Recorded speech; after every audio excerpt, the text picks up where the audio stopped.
Dicen que en la antigua China el poder no se heredaba, se merecía. No bastaba con ser fuerte o descendiente de dioses. Había que ser justo, sabio y virtuoso, porque en aquel tiempo el poder no venía del hombre, sino del cielo. Esta idea, que parece salida de una leyenda, cambió para siempre la historia del país más antiguo del mundo. Es la historia de la dinastía Zhou y del mandato del cielo. Después del esplendor ritual de los reyes Shang, el norte de China estaba lleno de pequeños estados que competían por el control de las tierras del río Amarillo. Los Shang habían dominado durante siglos gracias a su habilidad con el bronce, su escritura oracular y su culto a los antepasados. Pero hacia el siglo XI a.C., su poder comenzó a tambalearse. La corte Shang se había vuelto opulenta. El último rey, Di Xin, era retratado como un tirano cruel, obsesionado con los placeres y ajeno al sufrimiento del pueblo. En el oeste, un pueblo llamado Zhou observaba con atención. Eran vasallos de los Shang, pero su líder, el duque Jifa, tenía una visión distinta del mundo. Creía que el poder debía estar guiado por la virtud. En un momento decisivo, reunió a sus aliados y marchó contra la capital Shang.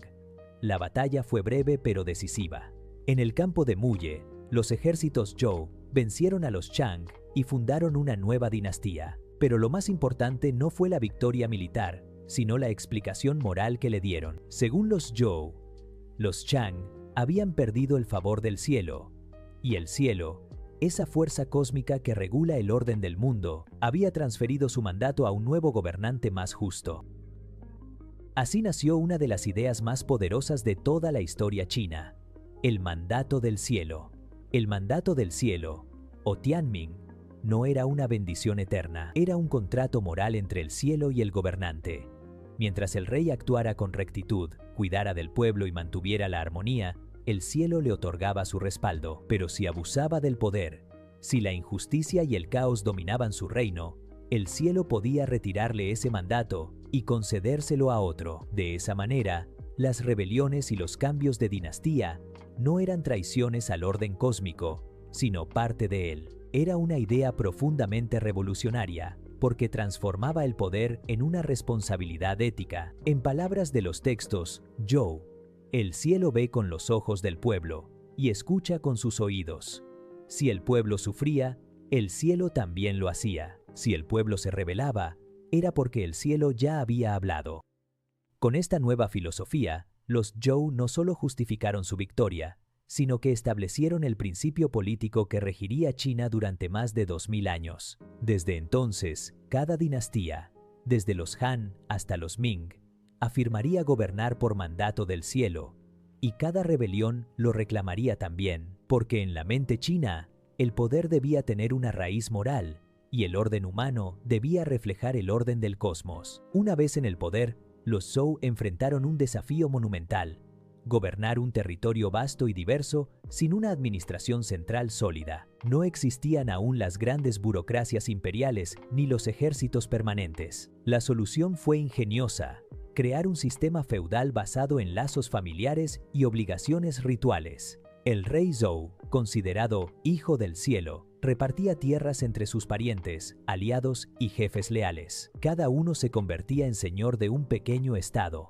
al que debía gobernar, proteger y mantener en nombre del rey. A cambio, debía pagar tributo, enviar tropas en caso de guerra y acudir a la corte para participar en ceremonias y rituales. Era una red de fidelidad y parentesco, donde la lealtad política se entrelazaba con el deber religioso. Así, el mapa de China se llenó de pequeños reinos: Qi, Jin, Lu, Yan, Chu y Qin, entre otros. Todos reconocían al rey Zhou como autoridad suprema, pero cada uno actuaba con creciente independencia. El sistema, conocido como Fengjian, combinaba el gobierno político con un profundo sentido ritual. Gobernar no era solo administrar, era mantener la armonía entre el cielo, la tierra y la humanidad.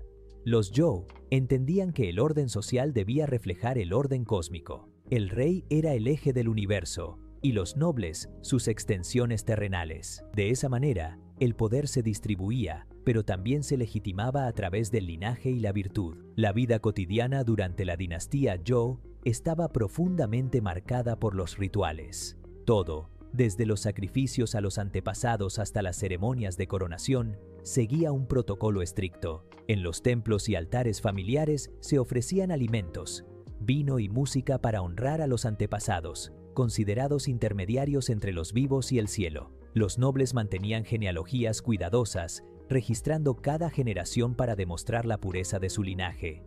En ese mundo, la moral y la religión eran inseparables. Actuar correctamente no era solo un deber social, sino una forma de mantener el equilibrio del universo. El arte también reflejaba esa espiritualidad.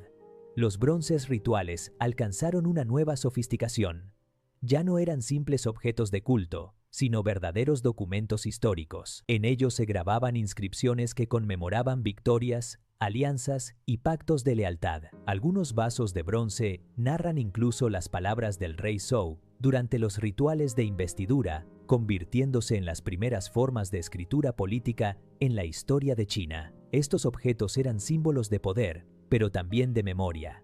Cada uno era una promesa entre el hombre y el cielo. Sin embargo, el equilibrio no duró para siempre. Con el paso del tiempo, el sistema feudal comenzó a debilitarse. Las generaciones posteriores de nobles Zhou se distanciaron del rey y actuaban como reyes en sus propios dominios. Las tierras heredadas se dividían entre hijos y nietos, fragmentando el poder. Las alianzas familiares, que alguna vez habían mantenido la unidad, se convirtieron en rivalidades. La autoridad del rey se fue desvaneciendo, y los señores locales comenzaron a disputar entre sí. El punto de quiebre llegó en el año 771 a.C. El rey Yu de Zhou, último monarca del periodo conocido como Zhou Occidental, fue asesinado durante una invasión de pueblos del oeste aliados con un señor rebelde. La capital fue saqueada, y la corte se vio obligada a trasladarse hacia el este, a la ciudad de Luoyang. A partir de ese momento, la dinastía entró en una nueva etapa, el periodo de los Zhou orientales. Aunque los reyes conservaron su título y su prestigio ritual, su poder real se redujo drásticamente. Los estados feudales comenzaron a actuar con total independencia, expandiendo sus territorios y compitiendo por la supremacía. Lo que había sido un sistema de cooperación se convirtió en una red de ambiciones. Los siglos siguientes serían testigos de un lento pero irreversible proceso de fragmentación. Primero vino el periodo de las primaveras y otoños, donde figuras como Confucio reflexionarían sobre la decadencia moral del mundo, y más tarde, el tiempo de los reinos combatientes, cuando los antiguos aliados se transformaron en enemigos. De las ruinas del orden Zhou nacería un nuevo tipo de pensamiento, el de los filósofos y estrategas que buscaban restaurar el equilibrio perdido. A pesar de su caída, el legado de los Zhou fue inmenso. Su visión del mundo se convirtió en la columna vertebral de la civilización china. En ella, el universo estaba ordenado en tres planos: cielo, tierra y humanidad. El gobernante era el punto de conexión entre los tres, el mediador encargado de mantener la armonía. Si el rey gobernaba con virtud, las cosechas eran abundantes y los pueblos vivían en paz. Si actuaba con injusticia, el cielo respondía con sequías, hambrunas o rebeliones. Así, la política y la naturaleza formaban parte del mismo tejido moral. El mandato del cielo fue, en el fondo, una idea profundamente humanista. Decía que el poder no se medía por la fuerza, sino por la justicia. Que un mal gobernante podía perder su trono, no por traición, sino por derecho moral. En cierto modo, anticipaba la noción de legitimidad que siglos más tarde surgiría en otras culturas. En China, sin embargo, esta idea no generó revoluciones abruptas, sino ciclos de renovación. Cada dinastía nacía proclamando que había recibido el mandato del cielo, y cada vez que caía, el pueblo lo aceptaba como una manifestación de la voluntad celestial. El legado de los Zhou también perdura en su arte, su literatura y su pensamiento. Durante su reinado, se compilaron algunos de los textos más antiguos de la tradición china, como el Libro de los Documentos y el Libro de las Odas. En ellos se recoge la visión ética y poética del mundo Zhou, el deber, la piedad filial, el respeto por los ritos y la responsabilidad del gobernante. En ese periodo se sembraron las semillas del confucianismo y del taoísmo, las dos corrientes filosóficas que marcarían el pensamiento chino durante los siguientes milenios. La historia de los Zhou nos enseña que el poder, sin virtud, es frágil, que incluso los reyes más poderosos pueden caer si olvidan que gobiernan para su pueblo y no para sí mismos, y que toda civilización, por antigua que sea, se sostiene en una idea invisible, la armonía entre el ser humano y el universo que lo rodea. Así terminó el largo reinado de los Zhou, no con una gran batalla, sino con un lento desmoronamiento del orden que ellos mismos habían creado.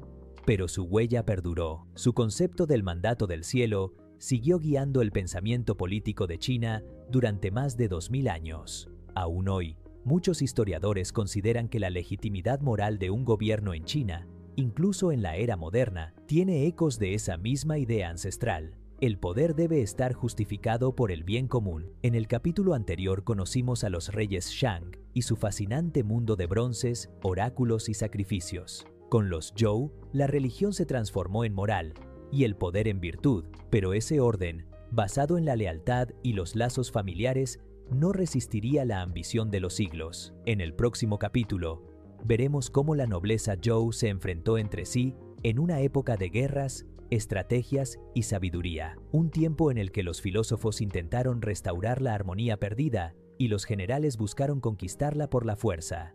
La era de los reinos combatientes estaba a punto de comenzar, porque en China, el poder puede venir del cielo, pero las guerras siempre se libran en la tierra.